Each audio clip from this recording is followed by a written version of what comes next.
Hello. I'm so excited to go live today. So I'm going to just sit in the awkward first few minutes and wait for Miss Whitney to join. Um, so here she is. Hello, everyone. Okay, she's just joining in now. Thanks for joining us today. Yeah. Can you see me? Hey. Okay, hold on. I can't see you yet. Can you see me? I can, and I will figure out how I get to share. Oh my God. Yeah, this is awkward. I'm It's sorry. fine. The beginning of a live is the like moment where we're all like, can we use our phones? Yeah. Do you know how I do it? Is it maybe something switch your camera around, or if anyone in the comments has an idea, because I can hear you. Okay, well, at Hey least maybe everyone. just hear me, and that we'll just stick with that. Well, no. Do you want to exit and join again? Yeah, let me try that. Okay. Okay. Whitney is gonna come on soon, and so we're just gonna answer questions. This is pretty casual. We're excited. It's foster care month, and want to just kind of reach out to the community and answer your questions. Okay, Carlos, you can switch the camera on. Thank you. Okay, so let me tell her that when she comes back. Okay. Okay. There you are. You see me? Hey! Thank you Hello. so much for being here. Carlos also had said switch the camera on, so I don't know if that's what you had done. That's what I didn't even see it as an option. Like Love it.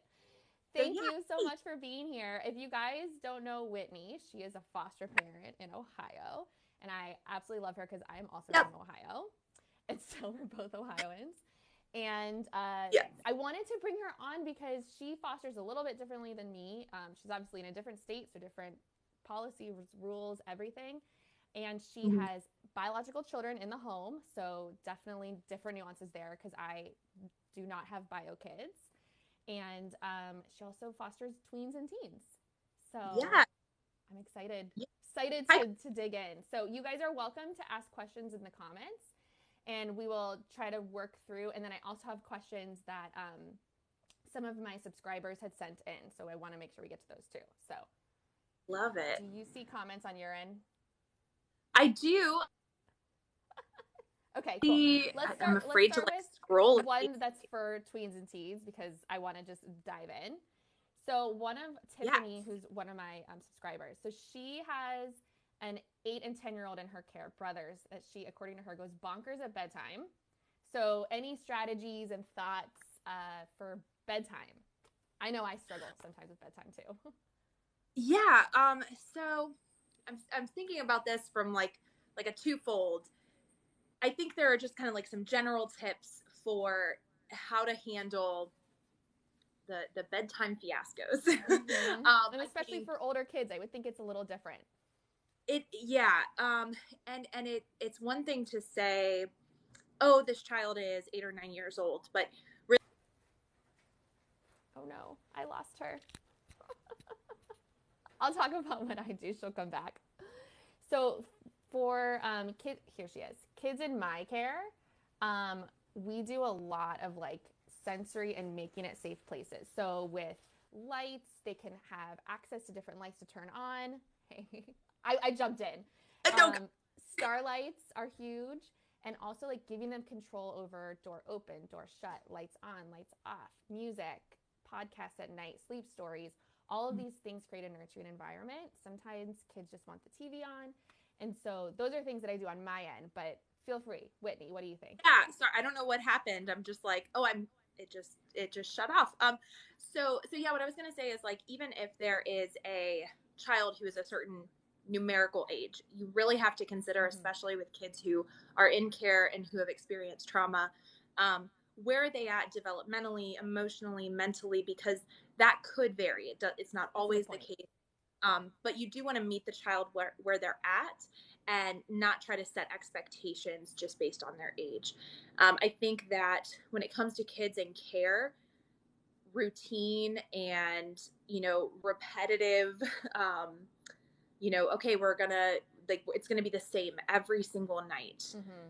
that's helpful. I like what you're saying about like really communicating with them on what makes them feel the most comfortable, what's going to make them feel safe. If you're noticing things, like just ask, again, depending on their age and, developmentally, mentally, and emotionally, uh, they're going to be able to communicate something that is going to help give you an indication. And all of that kind of comes with the trauma informed parenting.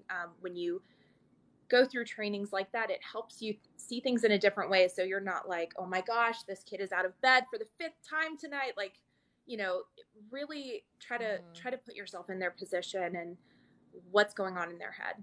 Yeah, from my experience, it also takes a long time for sleep because a lot of traumatic experiences happen at bedtime or at in night, and so um, give it some time, several months. Yeah. It can I would say, change. yeah, Yeah. no matter the age, I would have night lights available, and expect the first few nights to be restless. Like we've had Yes. situations where it's repetitively, a child is waking up and maybe they don't even feel safe yet to talk to you. So you just have to be there. You just have to be there in whatever way is going to make them comfortable and have patience. Like Yeah, that's really too. I like that. I And saw a also, question. Yeah, go ahead. sorry, one more thing. Love it. Remiss to not mention the fact that like if you're in communication with the primary family, like that's a great opportunity to connect with them, and like that's a benefit of connecting with them early and having that conversation with your caseworker to see what's appropriate and not appropriate, because parents can help with that, like, Yes. so I've even that, had one child request a picture of his mom next to his bed. So we had a little frame photo, and that was really supportive to him specifically. So it can just really depend. I like that because one of the questions that came through is how to support bio families, primary families. There's a lot of different terms that gets thrown around, but that's the biological mother and father. And it's definitely something, for little ones is harder because as the caregiver, I am in more control, right? Because the little ones usually have totally different view of what's happened and their experience. And so it's really on us to foster that relationship with their parents and understand, either through sending a journal back and forth at a visit, getting some things from home as comfort items, and really just trying to connect the two the best they can. I'd love to hear, Whitney, how you support your primary families with your older kids. yeah, with older kids and teens, I feel like we're at an advantage because we can have we can communicate with the kids on what they feel comfortable with, and then we can advocate for them with their caseworker and their case team, because it's not always just their caseworker, it's also their therapist, it's everyone involved in the case. So it definitely is more interesting when you have teens who have access to Yeah. technology, whether it's something that you've provided or the parents have provided. And so I would just say it's important to get clear guidelines for what is in the best interest of Yes. the child, not based on your own interpretation, but what the Mm-hmm. caseworker is saying. And like start that early Yes. because those first few nights and those first few weeks are the most challenging for kids, typically. And so if you can alleviate some of that by keeping good communication, I think that's why I would like jump in right away, like on drop off, like talk to the caseworker about Even what's just, yeah, like could they do maybe a phone call, a conference call, get everyone, just we know everyone's names and kind of what's yeah, going on. Someone just chimed in, what do you do if there's pushback? I definitely have primary families that don't want to communicate and talk to me, and I respect it. I give them, of course there's policies and rules in place of contact, but if they're wanting to keep private into themselves, I never push. But yeah. And again, come from a place of compassion and understanding in that moment as a foster caregiver, because like in their mind, like everything has been taken away from them, and they might not fully understand why. yeah, They're still possibly in shock, and so it might take time to build trust, because of why should course, they yeah. do, I mean, my relationship from the beginning is very different at reunification. So it happens, and if you are struggling to connect with a primary parent, like it's just take it slow and at their pace, and it'll change as the case changes. Always One of change. my had so on this topic, one of my subscribers had asked, what to do if you're feeling anger Mm. towards the situation or the family. Maybe there was abuse or neglect. And Whitney, I'd love to hear your thoughts on how you mentally, support all people and get through that. Yeah. Yeah, so I'm definitely pro family. I'm pro supporting getting families to be stronger and keeping them together. And it's not always clear cut where it's like, oh, I'm always like, yeah, go primary family, Mm-hmm. like go mom, go dad, because there are slip ups. And I think for me, like, I'd like to say, oh, yeah, I'm always patient and understanding. And Yeah. that's just reality. Like, we have emotions, we're allowed to react. It's a matter of how we kind of reflect on that afterwards. Mm-hmm. And I guess what I would say is, I don't want to be a broken record, but like really like come from a place of compassion. Like, Mm-hmm. we are not perfect people. Like, none of us are. There was a situation in my life where, and I'm sure other people can relate. It's like, if I was in a different situation, CPS might have been called because like my kid fell out of like a door of the Mm-hmm. car. The car was parked. Please, nobody report me. But like, my point is that like, Yes, he things had, happen. he had a whole mark on his face from like falling. And when you're in this world of child welfare, it's like, it's very evident to me that, I get the benefit of the doubt a lot of times as a parent. Mm-hmm. But that could have been an investigation of like, Mm-hmm. what's going on in your home that your son has this thing. So Yeah. I just, I try to meet them where they are and understand that, there are a lot of things that bring kids into foster care and a lot of Yeah. family child welfare. Not all of them are the parents' faults. And That's true. even even when you talk about abuse and neglect, when you start to learn the stories of these families, maybe they didn't have a role model who showed them, what it's like to be a dad, to what Yes. it's like to Yeah. be a present mom. And so I think that as foster caregivers, I would love to see more partnership Mm-hmm. in resources. And I think we're a long way away from that, but like, that's something that I think We would can be, hope. yeah, that would You be have like to my hope. You have to hope if idea. you're a foster parent. So, Yeah. just some other thoughts there, some practical things that I do is I go to support group every month, and that is where I can air all of my, frustrations or anger or venting.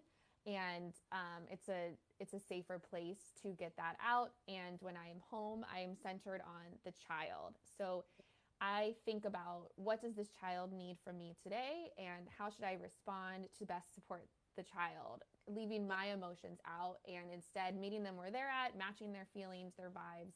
And so that is where I go. I just focus on them and I let the judges, the attorneys, and the social workers do their side of the work that they're supposed to be doing. So it's And let me, complex. yeah, no, I agree with all of that. And also, I just want to add from, again, bringing that perspective of fostering maybe like older kids. Again, it's that conversation that you have with them on what they feel comfortable with, how they are processing the situation. And I'll be honest, there are times when in the back of my mind, I'm talking to a child, or a teen, and they're telling me something.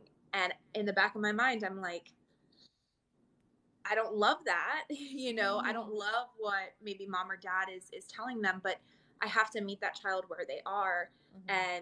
and, encourage that family. In the same regard, there are times when maybe the child or teen has lost faith in their family, Mm. but on your end that like they are making progress. And you can be that bridge to maybe kind of, again, meeting them where they are, but also saying like, people change. And There's a long life ahead. That's how I always think. Like they yeah, may not change while you're still a child or a teen or in foster yeah, care, but there's a life ahead. Someone was just saying they don't have a support group. Where could they find support? So I actually have a resource on my website that has a state-by-state listing of online support groups. So that's free. You just go to my website and get that. I saw a few other, if you're okay to change topics, Whitney. Go for it. Yeah. A few other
to explain what a foster parent does and what I'm doing and my job and my Mm-hmm. rules and like what that means. And it is a good place to kind of just start and establish that.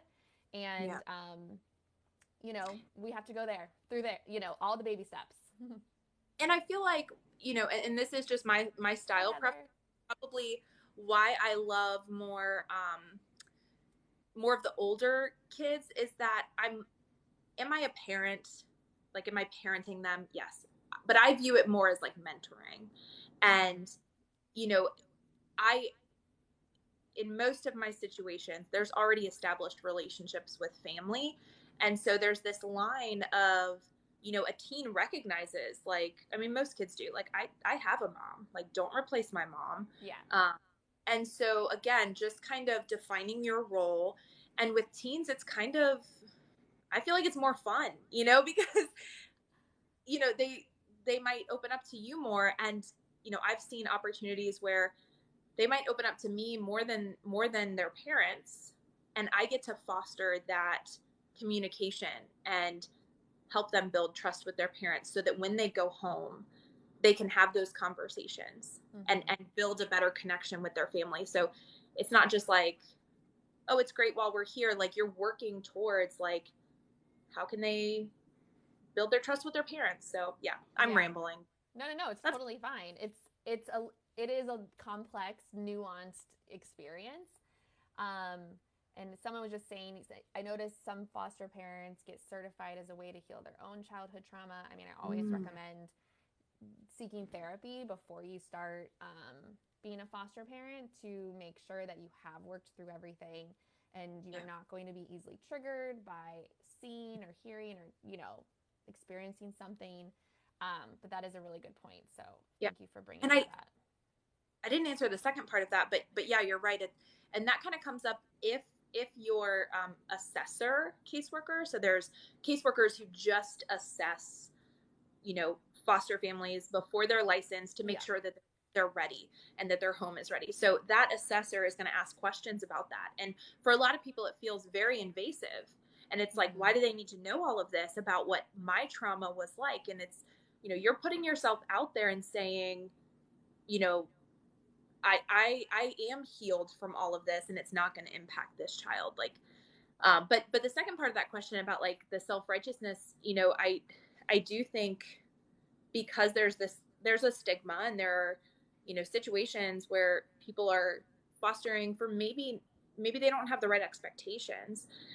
And I think that older kids might be more aware of that. Yeah. And so come to, they might be in tune with it. Like, oh, why are you doing this? Like, this doesn't make any sense to me. So Yeah. again, I mean, I notice that kids of all ages are more in tune than we give them, enough credit for. And it's definitely, something we have to be aware of too when we're having conversations around the kids or in a different room to make sure, because they get what's going on. Never assume that they don't.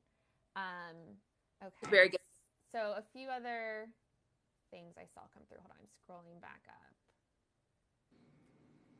Some of you are like, can you answer my questions? Sometimes your questions will get, TikTok is very, it can censor some comments. So if you've used certain words in your question, we maybe didn't see your question at all, just so you guys know. Okay, so I'm on year 3, single carried for a 3-year-old, 5-year-old. My TPR might happen, open adoption. So I don't, you haven't adopted, have you, Whitney? No, okay, so we would primarily be So I don't talk about adoption on my channel either, but TPR is definitely something that a lot of, foster parents do experience. And the research always goes back to open adoptions being a healthier option for kids. And an open adoption can mean many different things, and it can change over time. As a foster parent, we have a lot of opportunity to prepare along the way. And I don't think they talk about this in training enough, because obviously the focus is reunification. But I always say, yes, reunification, but I'm focusing on preparing the child for what's next. Because maybe they're going to move in with a family member, maybe they'll go back. But I always think about what can I do to prepare for that next step. So taking a lot of pictures, writing down family members that I know of, trying to piece together a family tree, Yeah. asking for original birth certificates. A lot of this information does get lost along the way. And so I always am trying to collect and put things together and create a file and do the Yeah. best I can during my time with the child. TPR is termination of parental rights. So that means the kids will not be returning back to their primary family members. Yeah. And So that can, I always, just real quick, I just try to create enough info so that if adoption is the path or kinship placement or anything like that, that I have tried to collect the best I can to set a child up to be connected with their primary family in the future. So that's, I don't know. I think that makes a difference, but oh, what absolutely. are your thoughts? Yeah. Well, I was just going to clarify that, termination of parental rights can be either voluntary or involuntary. That's a good So, point. so like preparing for both options. Yeah, we've never it's a hard thing to get to, and Yeah. it does sadly happen. Yeah. And not just preparing the documents or preparing for their next chapter in life, but also preparing the child's, mental health and them understanding what's going to happen. Yeah. And like I said, the research always points to some form of open adoption with safe family members as being what is best. But listening to adoptees is always the best place to get adoption advice. Oh, for sure. I always, like I said, I don't cover it on my page really for that reason. I always take it back. There's so many wonderful adoptees on TikTok. I don't know if you guys are on that side of TikTok, but there's a lot to learn. So for sure. Okay. One question that I get a lot, I don't know if you're okay answering, is how you deal with tech, especially related to like cell phone and screen times, video games, all of that. Just like, do you set boundaries in your home? How do you ensure safety? It's I think every foster parent deals with it a little differently. I'd love to hear how you handle it. Yeah. I think there's a few schools of thought on this, and I think that some foster parents will really have their house rules clearly identified, and as soon as the kid gets there or the teen gets there, they run through them. For us, it's more of a collaborative discussion after a few days. It's something that we want them to be a part of, to show them that we are respecting of what they're coming from, because to limit the amount of trauma, you want to it's not that we're changing our home and we're changing our habits drastically, but like you make modifications to make sure that child is transitioning and not just plopped into they are plopped into a totally different environment, but like just do what you can. So for me, I say all of that because for us, we honestly, we give trust to the kids right away.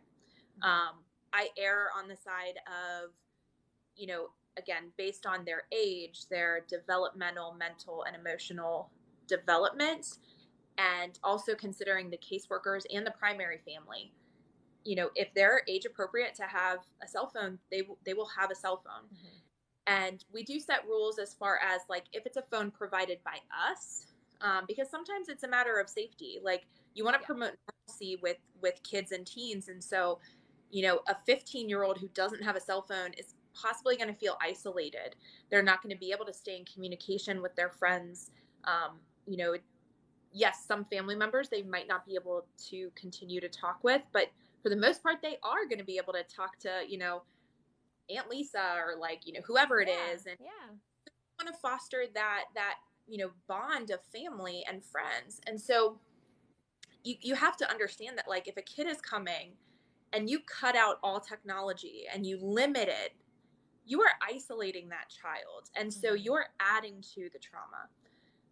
So we if we're the ones providing the technology, what we say is that safety is one of our house rules. We don't go into specifics, but safety is important and we want to keep them safe. And so we want to make sure they're using their devices safely. And so if it's our device, we can look at it if we feel they might not be using it safely. Yeah. And that's how we frame the conversation. And honestly, like, have there been things that come up? Sure. And you deal with it. And that's how any teen, like, with if you, any parent, yeah.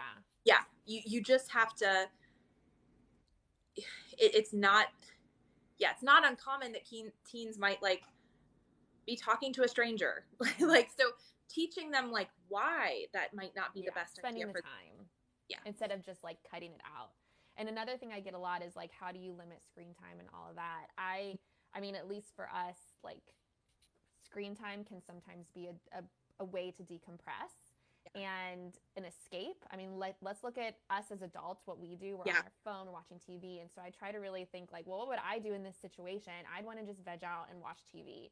And so I always, you know, at the beginning, we do what you want to do. There aren't a lot of limits.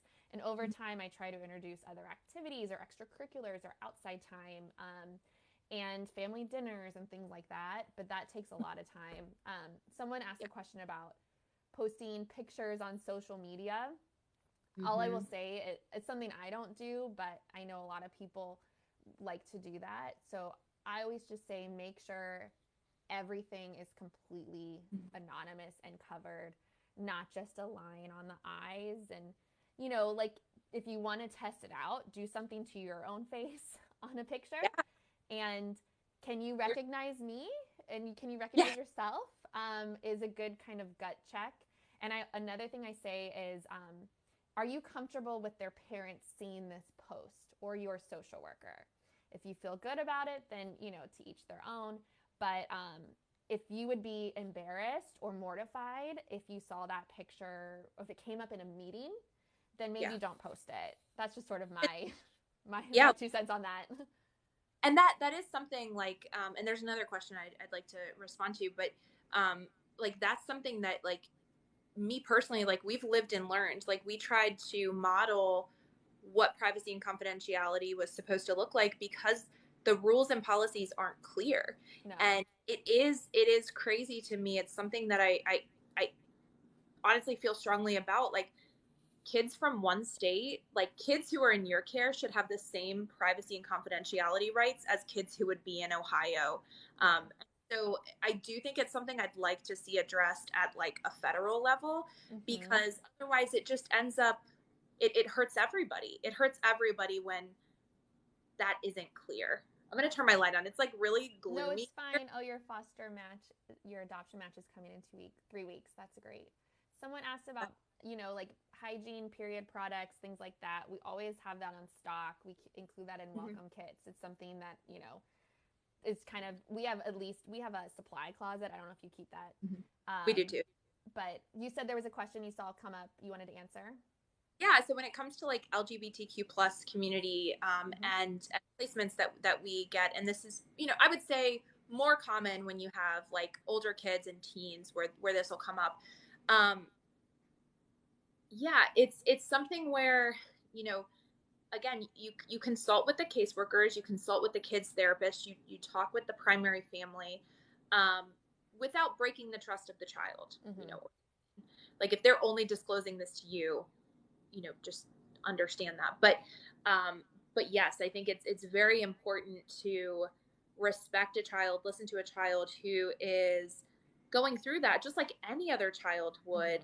I think the complications come when it involves any kind of medical decisions. And that's where we as foster caregivers don't have any decision-making power, but we can advocate. And so that's always my my approach it's to such that. a good point. And a lot of people don't realize, like, we can't make major medical decisions. We often don't have educational rights. So we can't personally request an IEP, for example, without team support and authority from their parents. So there are a lot of like places that we can't cross over in supporting and advocating for. We can always ask about it and like, you know, encourage, but yeah. Okay, there were a few others that came in. Sorry. There was one sleepovers, and so like with sleepovers, that falls under prudent parenting. But again, this depends on where you're located, and honestly, those are very, like, it's a very gray area. So what prudent parenting says is that like a foster caregiver can support normalcy, support Yeah. a child experiencing life as they would if they weren't in foster care, which means that if a sleepover is appropriate, they should be allowed to go to a sleepover without any kind of extra thing. At the same time, you know, I've had instances where I've asked permission and they've said no. So it's like, Yeah. it's not a clear cut. I always welcome the sleepovers at our house or the friends gatherings at our houses. I generally always default to that. Like, why don't you invite them here? Yeah. Then I can ensure safety and I can ensure, a lot of those things. But yes, normalcy. Also, another thing that's normal is just pocket money allowance. I always believe in starting allowances early and young. Often agencies require you to give a certain amount every week as an allowance, and this is the child's money. It is not yours. You can't threaten to take it away, and it can't be like used as a punishment or with chores. Like, if you didn't clean the kitchen, you're not getting allowance. That's not allowed. This is the kid's money, and but I always recommend, boosting that and offering opportunities to earn money so they can have money and buy something they want or save it for something they want. How do you, obviously mine are a little bit younger, so they want to get like Legos, but how do you, how do you Yeah. approach it? Yeah. I think, with older kids, it goes back into that like mentoring more so, like mentoring a child into, and teens, we love being able to provide some, you know, financial, not education, but just like opportunities Yeah. for them. Yeah, opportunities for them to have money, earn money, and learn about how they spend it. So like, what we typically do is like $1 per week for every year they Like their are. age. Yeah, so like Okay. $15 a week for a 15-year-old, and Okay. it sounds a little smaller as they get older, but again, like there's opportunities for them to earn more and build that up. Um, but yeah, we encourage them to save some of it. We're always providing for all of their needs, but usually it goes to DoorDash. Usually it goes to candy or something like Toys and things like that, which yeah. is, it's And fine. they They're learn. kids. Think about how when you were a kid, what did you spend your allowance on? Yeah. This is life. Yes, exactly. What would you do if a child wanted more freedom or more grown up things? It's a natural thing for all kids to want to be older, right? And to try things for older kids. I usually will break things down into smaller steps and help them, see where they can get to and how they can grow up to be or to reach a certain, do something like learn to drive, right? I have a 3-year-old that wants to drive. Obviously, that's not going to happen, but You would like RC or not RC, those are like the remote control, but like yeah, one of the ones that like you sit in and you go Oh, I down the have one. I got one on oh, Buy Nothing, and so that's her little cart. But I'm sure you have. I'd love to. It's a great question though. How do you prepare kids for aging out or emancipating, or because it's kind of a critical point being a teen. What are you doing, in your home to support them? yeah, so actually this is an area that we might actually flex into more is there are and it's something I'm learning more about is like group homes and how teens who are placed there, again, are less likely to be put into a family setting. Yeah. Maybe terminated or maybe parental rights have already been terminated, but they don't want to be adopted, or they're close enough that they're just like, screw all of this. I don't want a family. I just want to like be out on my own. So it's an area that we're learning more about and figuring out how we can best support them. And it's not necessarily going to lead to adoption, but Yeah. could is it better for them to be in our family setting where we can teach them some of those life skills and have them cook with us, have them go grocery shopping with us, like really basic things that they might not get while they're in a group home. Absolutely. And then I And think. Oh, go ahead. well, and then there's always that opportunity for ongoing support. Yep, And I was gonna say. yeah, I go back to, and like something that my husband John, resonated with him that we saw in one of our foster parenting classes like years and years ago. It was the pebble and rock analogy, and I'm sure somebody will know this when I describe it, but it's this guy is talking about how like it takes, basically the punchline is it takes one adult Mm-hmm.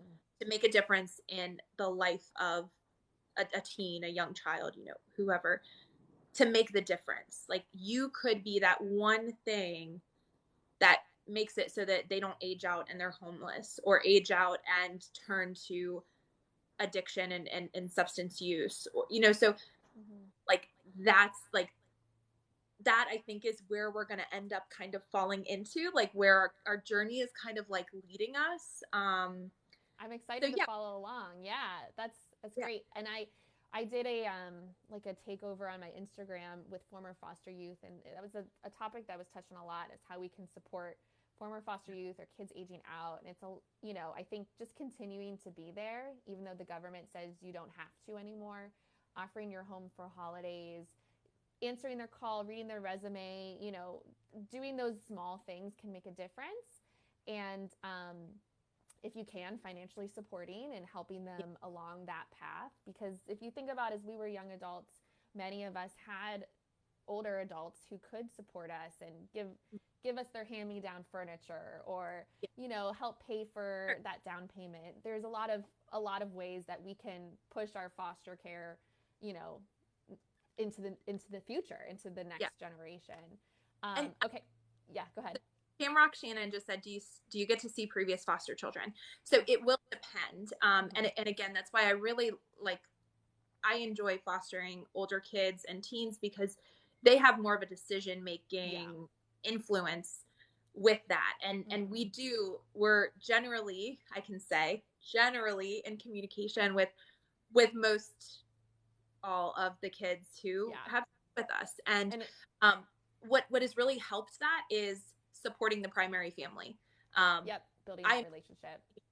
with the families. It's not just me directly communicating with the kid, because that's kind of weird. Like, who's this grown up like talking? Yeah, we're not allowed to do that without Yeah. consent of the primary parents. So and I'll say, like, what you were talking about, like John and I, John is a big reseller. That's what his platform is. And so we garage sale all the time, and we see brand new stuff, um, at garage sales. And we're always thinking, oh, how could this kid use that in the future when they're ready to get their first apartment? So like we have like a pile I of love stuff down that. there where it's like, oh, it's like a tool set and like Yeah. pots and pans and like, um, and it's not costing us that much. And we're, No. we decide to put that money in. And those are the things that, like, if you're looking at clearance items, go take it and see if there's, a kid in a group home who's aging out and they need support. Yes, calling There's your just, local foster care closet and group homes is a yeah, great way to have access to transitional youth and know their exact needs. One Simple Wish is doing fundraisers this month and supporting a lot of former foster youth. There's a link on my page. You can go and see some of their wishes and needs, and you can help mm-hmm. them directly.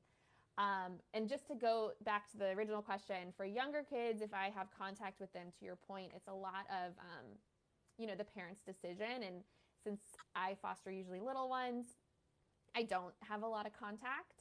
Sometimes I'll get a phone call, a couple days after they've returned home, and I'll say hi, that I love them, I miss them. And sometimes I'll just get kind of what I call the closing text from the mom or dad saying, thanks so much, we're home, appreciate it. And I know at that point, like, my time is done with this family, and I'm in total support. And to me, everyone has a different experience, but it's usually what happens. I'll get like a call or like that final text message to wrap up. And it's just the way it is to be a foster parent.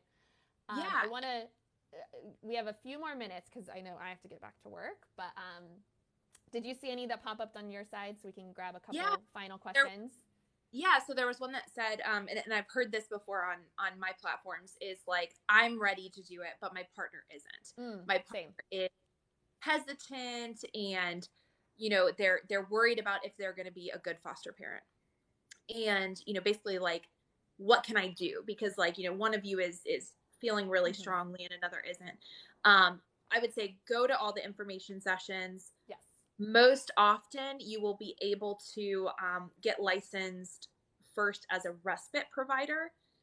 And I think that that's a way to like really dip your toe in the water without a huge commitment. And what that would look like is you go through a lot of the same trainings, but a foster caregiver like us, that's in your area, maybe they're going on a vacation and the child is not able to go with them, or maybe it's a child with maybe higher needs and that, caregiver needs a little bit of respite break, so that they can charge and, get back to giving all the support that they can. So it's a short period of time, usually no more than 2 weeks. So I would say kind of like help them see that, one, they don't have to be perfect to be a perfect foster parent. I love that saying. And number two, just go through some of the training and maybe tap into respite and see how you feel about that step.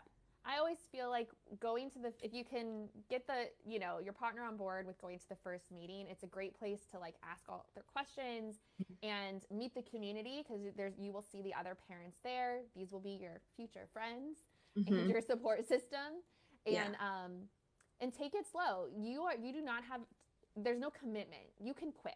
Like, you can get licensed and never say yes. You can decide as you go. I mean, if someone is totally against it, I steer away from foster care and would invite you to do CASA, which is the Court Appointed Special Advocate.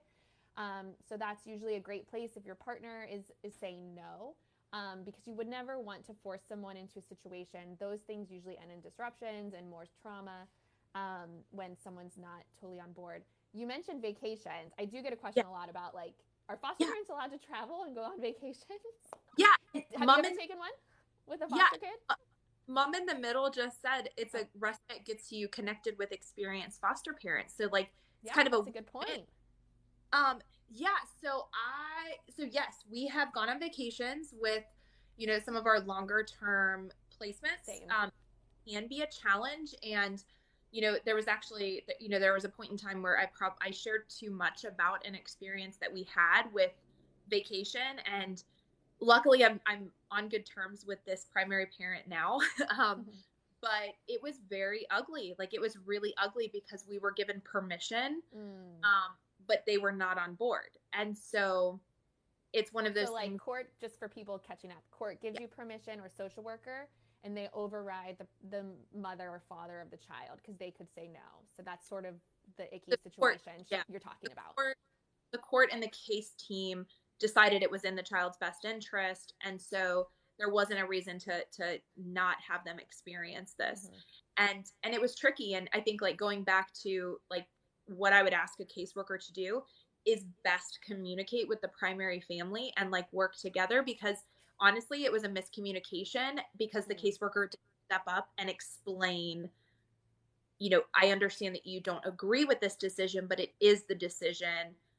And that's tough for a parent to swallow. Like, because all of their power has been taken away. Another consideration too, a lot of, I've talked on my Instagram about wanting to take kids to Disneyland. When you are planning trips, make sure you are consulting, because these might be things that their mom and dad are looking forward to doing with their kids someday.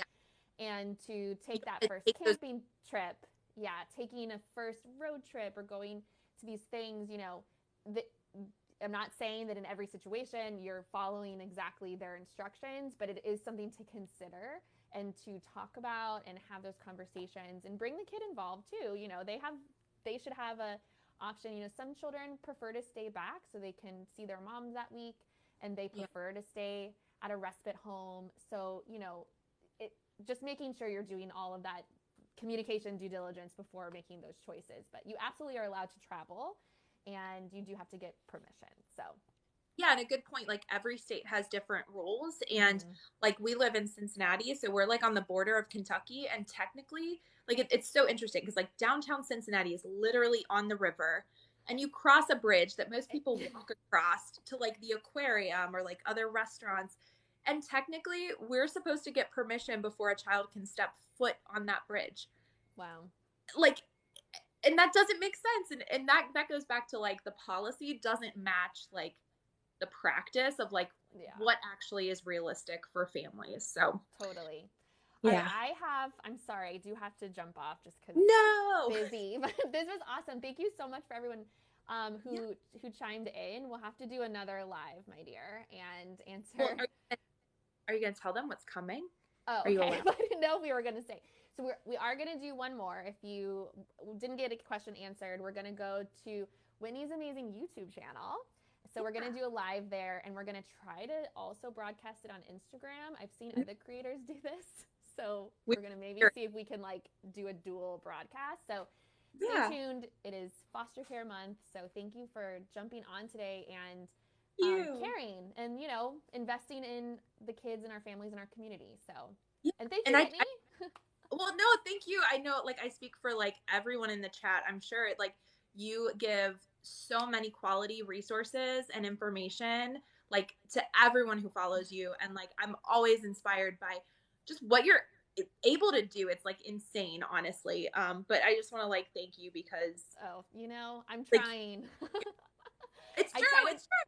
I try to put out what I would have wanted when I first started because I felt really lost and confused. So yeah. Well, all right, stay tuned, guys. We'll talk to you all soon. All right. Bye. Bye.